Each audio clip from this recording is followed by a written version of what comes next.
பேர் என்ன? சீனிவாசன். எந்த ஊர் ஐயா? பொன்மலை. ஏன் இப்படி கடையா போய் இது பண்றீங்க?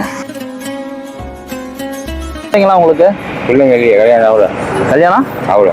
அம்மா அப்பா சொந்தக்காரங்களா இருக்காங்க? தம்பி.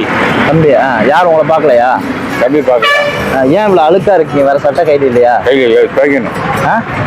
நீங்க இப்ப கடையா போனீங்களா? ஒரு கடைக்காரர் சொன்னாரு, என் காதுல விழுந்தது, நான் பக்கத்துல தான் நின்னேன். கை கால் நல்லா தானே இருக்கு, உழைச்சு சம்பாதிக்க வேண்டியது தானே அப்படின்னாரு. கை கால் நல்லா தானே இருக்கு, உழைச்சு எனக்கு மனசுல பட்டுச்சு. சரி, ஐயா எப்படி இருக்காரு, உங்களுக்கு என்ன பிரச்சனைங்கிற எனக்கு தெரியாது. ஆனா இப்ப உங்களுக்கு சட்டையும் கையிலையும் கொடுத்து உங்களுக்கு உழைக்கிற ஏற்பாடு பண்ணா பணம் கொடுத்தா உங்களுக்கு சட்டை கையில கொடுத்து மாத்த சொன்னா மாத்திட்டு கை கால் நல்லா இருக்குன்னு நம்ம போய் இப்படி கையேந்திரமே அப்படிங்கிறப்ப ஒருத்தர் கேட்கறப்ப இதா இருக்கும். நீங்க என்ன செய்யுங்க, இந்த துண்டை வச்சு வியாபாரம் பாருங்க. சரியா? சட்டை கையில தரும்.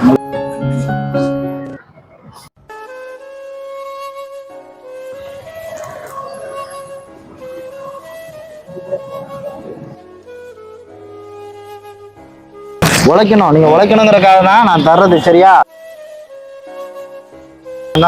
இல்ல சட்டையும் கையில இருக்கு. முதல்ல இதை மாத்திட்டு குளிச்சுட்டு மாத்திக்கோங்க.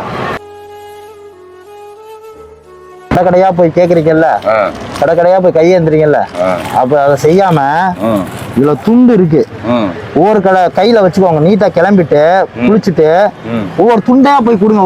ஒருத்தர் கேட்டார்ல, கை கால் நல்லா இருக்கு, ஏன் உழைக்காம இருக்குன்னு கேக்குறாருல, இந்த துண்டை வச்சு வியாபாரம் பாருங்க. சரியா? பாப்பீங்களா?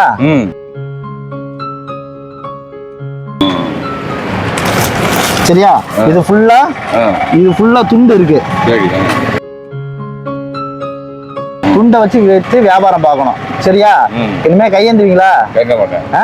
முடி வெட்டி சேவிங் பண்றதுக்கு காசு தரேன். நல்லா குளிச்சுட்டு முடி வெட்டி சேவிங் பண்ணிட்டு வியாபாரத்தை பாருங்க. சரியா? உழைக்கணும். உழைச்சா மட்டும்தான். இங்க பாத்தீங்களா எவ்வளவு பேர் உங்களை இதா சொன்னாங்க. இதே உழைச்சிங்கன்னா துண்டை வித்தீங்கன்னா உங்களை யாரெல்லாம் மதிப்பாங்களா மதிக்க மாட்டாங்களா? உங்களை மதிக்கணும். யாரும் திட்டக்கூடாதுங்கிறக்க எனக்கு மனசு ஒருத்தர் சொன்னப்ப எனக்கு மனசு வேதனைப்பட்டதுனால நான் நின்று உங்களுக்கு உதவி பண்றேன். இந்தாங்க பணம் தரேன். இதுல பணம் இருக்கு.